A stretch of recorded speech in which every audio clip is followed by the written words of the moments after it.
ఇవాళ మా తాతయ్య 11వ దినోత్సవము. సడన్గా హార్ట్ అటాక్ వచ్చి చనిపోయారు. మా సారు కూడా చాలా బాగా చూసుకున్నాడు.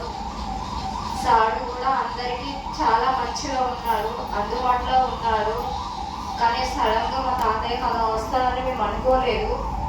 సడన్గా వచ్చేది. ఆ రోజు మాత్రము నేను అన్నము కనిపించాను, తినిపించాను. నాకు అన్ని అనుభవం ఉంది. సంవత్సరంన్నర మేము ఇద్దరం ముగ్గురం కలిసి ఉన్నాము, సారును, తాతయ్య, నేను. కానీ ఇంత సడన్గా వచ్చి వెళ్ళిపోతారు మా దగ్గర నుంచి అని మేము అనుకోలేము. మాకు ఇప్పుడు ఒక పెద్ద దిక్కు అనేది వెళ్ళిపోయాది.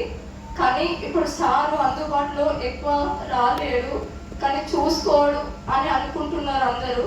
చాలా మంచిగా చూసుకుంటారు. ఎక్కడ ఉన్న వాళ్ళు కూడా ఇక్కడికి వచ్చి జాయిన్ కావాలని అనుకుంటున్నాము. మీరు బయట కూడా ఎవరు అందుబాటులో అందుకుంటలేరని అనుకోవద్దు. చాలా మేమందరము ఉన్నాము, చూసుకుంటాము. ఎవరికి భయపడే అవసరం లేదు. మా ఈ ఛానల్ వైరల్ అవుతుందని ఎవరో కళ్ళమంట చాలా ఇదైపోయింది. కానీ మా తాతయ్య మాత్రం మాకు లేడు. కానీ మేము చాలా బాధపడుతున్నాను. నేను ఉండలేకపోతున్నా. హాస్టల్కి కూడా ఎటు చూసినా మా తాతయ్యనని పిలిచేవాడిని. నేను ఎటు తాతయ్య దగ్గర కూర్చునేవాడిని. ఎవరైనా డోనర్స్ వచ్చేవాడిని కూడా తాతయ్య ఇదా అలా అని పిలిచి అనే కదా దాన్ని నాకు తెలియపోయేది. ఏదైనా కోపడ్డా కూడా తాతయ్య సమాధానం చెప్పేది. ఇప్పుడు తాతయ్య కూడా లేకపోయినందుకు చాలా బాధపడుతున్నాము.